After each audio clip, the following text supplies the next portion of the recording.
Yes, the question remains. As usual, when we are talking about abnormal situation, abnormal experiences, some says that everything is only imagination, everything is only in the mind. Others says no, it's not only in the mind. There is something going on. Let us see what research tells us about these two issues. Well, there are arguments pro and contra. And there was an Italian author, Agrio, that really puts in a kind of summarizing these two issues, what one says and the other says. So the people leaning on the biologic psychological hypothesis, they say that some similar experience can be simulated through brain stimulation. Or if patients can recall NDEs, some parts of the brain must still work, or hallucinations or patients' wishes before death can be an explanation. From the other side, well, there are very strong arguments, of course, saying that there is a survival hypothesis of a structure that really goes behind our somatic body. For instance, ignition, mental clarity, and clear memory during cerebral impairment, or in cardiac arrest, often leaves patients amnesic immediately preceding and following these episodes. What's not the case? Or some cases of blind people that they report visual experience have been described. So you see that there is a balance between both opinions on the subject. Let us see what the hard data can tell us, because these are only, let us say, psychological observations. Well, it's clear now that there's kind of experience, out-of-body experience, takes place at a temporal parietal junction. That's a clear issue that different authors have brought together. Or, as agreed, put and make the summary I showed before, is near that experience out of body and out of brain. Or, if we can summarize what he wrote on his paper, is that those people that says by the out of brain theories should not be underestimated by cognitive neuroscientists. If true, this would imply a new relation between the brain and consciousness.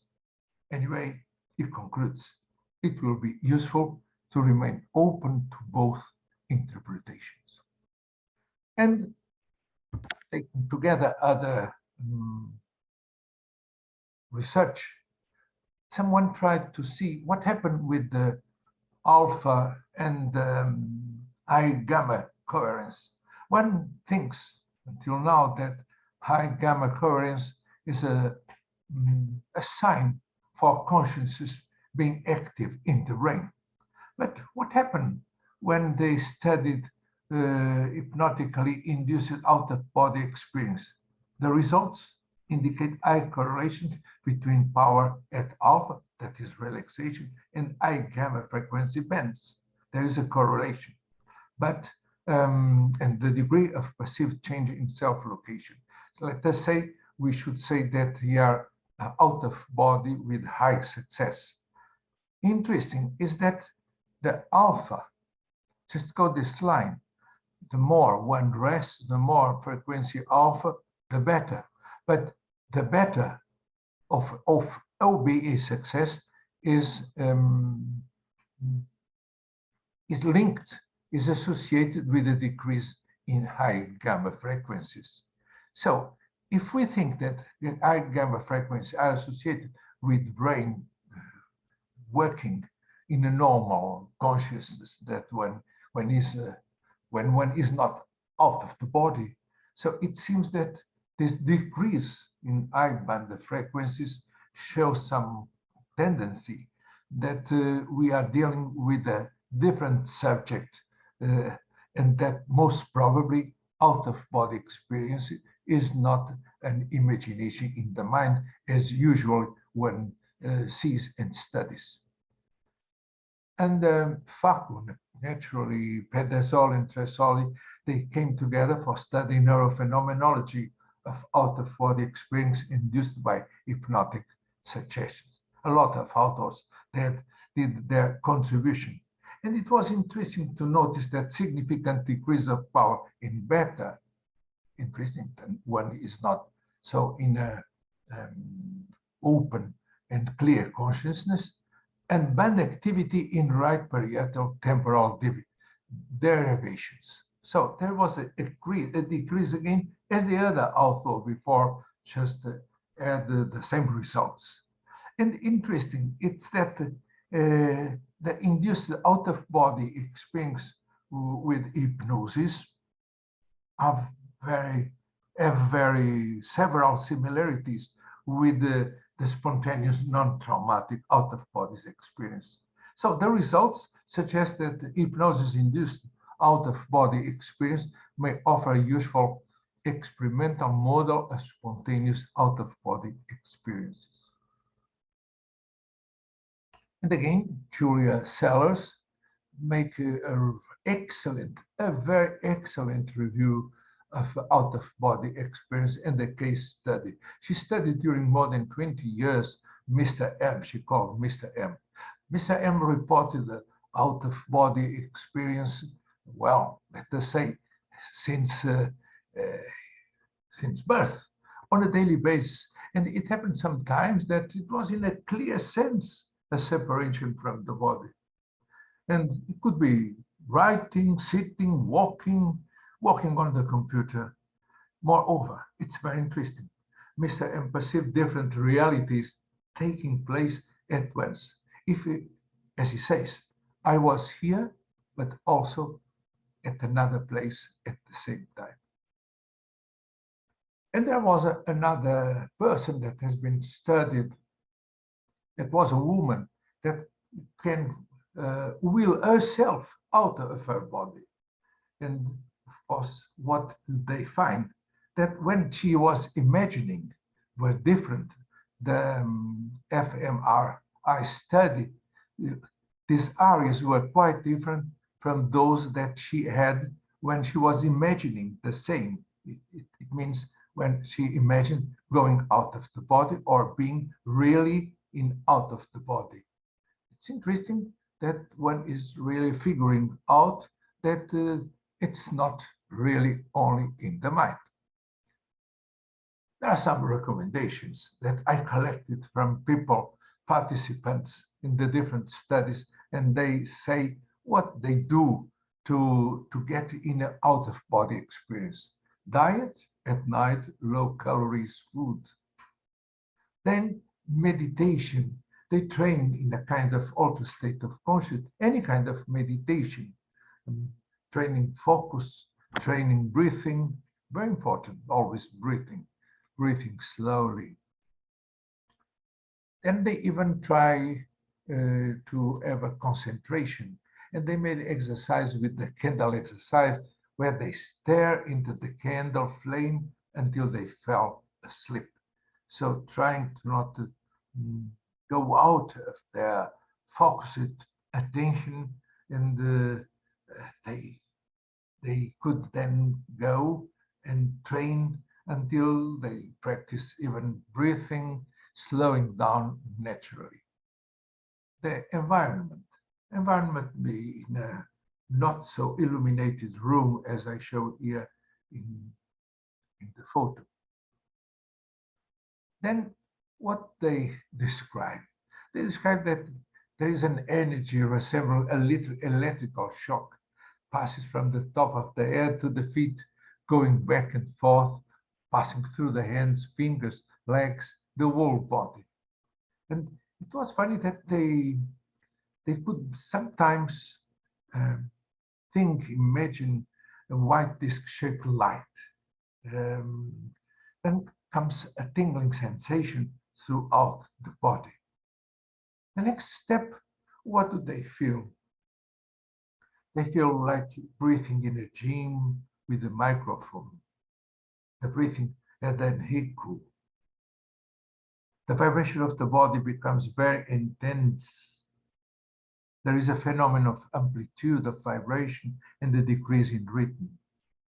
like big waves were crossing the body, like it showed here in this picture. They feel like floating on the water and actually separating from the existing body, so the double body. After a while, they feel that they are floating. Even they feel at the same time the weight of the body on the bed.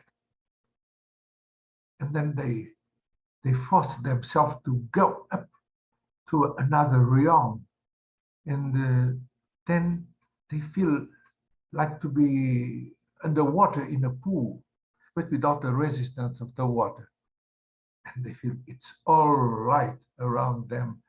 And comes then a feeling of peace, tranquility, and a kind of agape love, so an universal love. They feel happy. Afterwards, because they were in a horizontal position, as shown before by the drawings of Muldoon, they tried to be vertical. Just thinking, it is as the travel, the position obeys to thoughts. So I turned around and they go to the middle of the room. They saw the body in the bed, and all of them, nearly all of them, refer that they are connected to their somatic body by a cord of light that glowed. But it emitted not light. And suddenly they could notice that they saw everything around them at the same time, as their vision were possible across the surface of an entire sphere, as I show here in this drawing from Escher. Then they noticed that they do not have a body. They were small, that they were only a sphere of light. And they felt within this sphere of light in a field, in a place where they felt it could be like the matrix itself. As he says, I don't know. But in some of these places, some can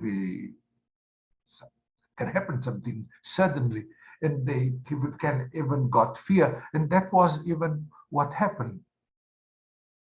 He said that one of these, Mr. M, said that was like a Gregorian monk there wearing a dark robe, and it didn't hurt him, but he was scared, and he turned instinctively, ran out of the room. And what happened? He felt nothing, but being sucked back slowly to his body. It's like in a spiral, turning, and coming back to his body. And then it just was spinning around and came face to face with himself.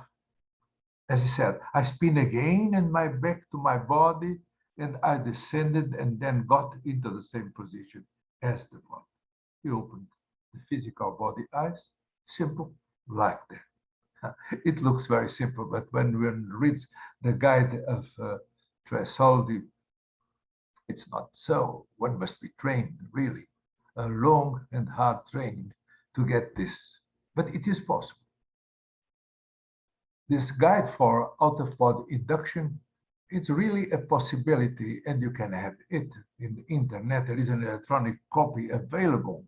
If you put the name of Petersol in Tresoldi, from the Evan Lab or Dipartimento di Psicologia Generale di Padua, they can even managing to induce all this kind of phenomena, but they were looking as a proof for the being out of body experience, for remote viewing and clairvoyance as it is here.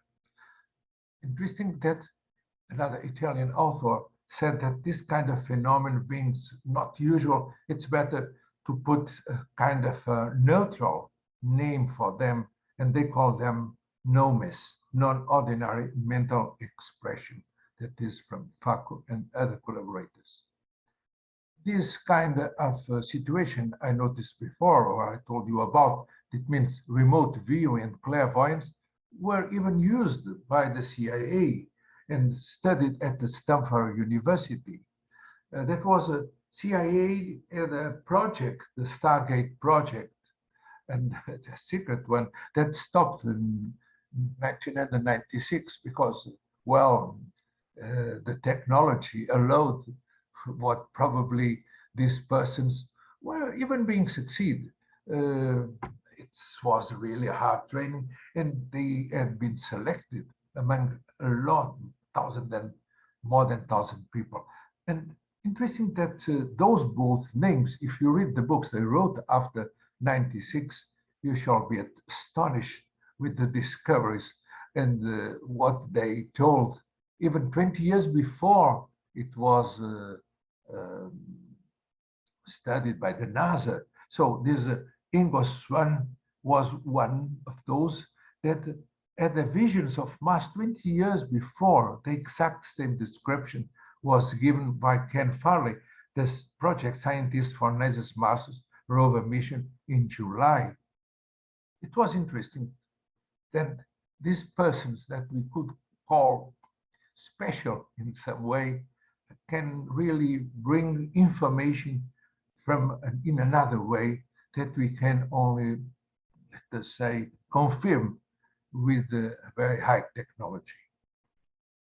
And what were then the procedure from Pedersol and Tresol in his guide? After relaxation, about 10 to 20 minutes, normally, then they induced, like in hypnosis, a procedure, a very fast inducing procedure.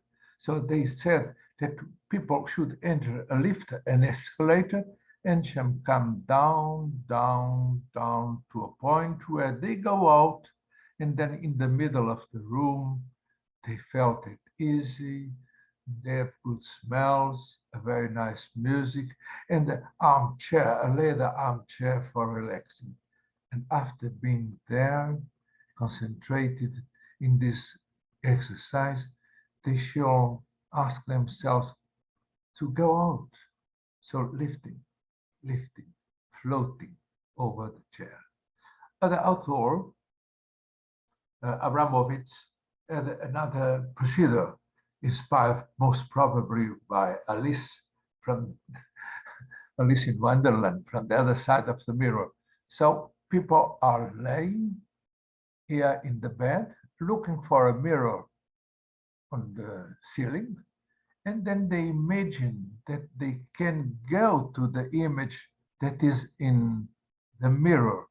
So they imagine, okay, they live and try to make a fusion with this image, and then even touching the image and going through the mirror for this travel. So both say they are successful, but it takes a long time for, let us say, as before, training it. One person, Lee Adams, even tried to contact him, even had some interviews with Pedersoli, and because he wanted him to make the experience himself with Pedersoli. Of course, he was not available, but he tried to find a hypnotherapist that really read the paper, The Guide of Pedersoli, and did it with him. Well, he was succeeding to get some other traveling to another strange landscapes, but he was not convinced, and he wrote in his site, in his blog, Hypnosis, OBEs, and more.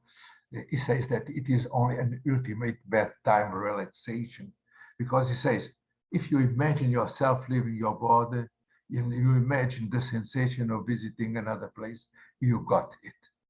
Well, coming again to about Faria, to the priest Faria, says that hypnosis is always self-suggestion. But as we saw before, and with the papers and research about what we are talking about, it seems that it's not only imagination. And to conclude, many questions pertaining to the real nature of the out-of-body experience phenomenon still remain answered as of today. We hope that further philosophical, psychological, as well as physiological research would be able to elucidate answers to some of the previous questions. I would like to end with a quotation from Julia Sellers that studied really very deep since more than 20 years this issue of out-of-body experience. And he said about the subjects he studied deeper, deeper, that he came to believe that that does not exist. Space and time are transcendent, and life itself is but a small portion of a physical dimension of much greater holographic, multidimensional existence of consciousness. I think it's important to finish with this quotation, and I must thank you very much for your attention to be here listening to this talk. Thank you very much.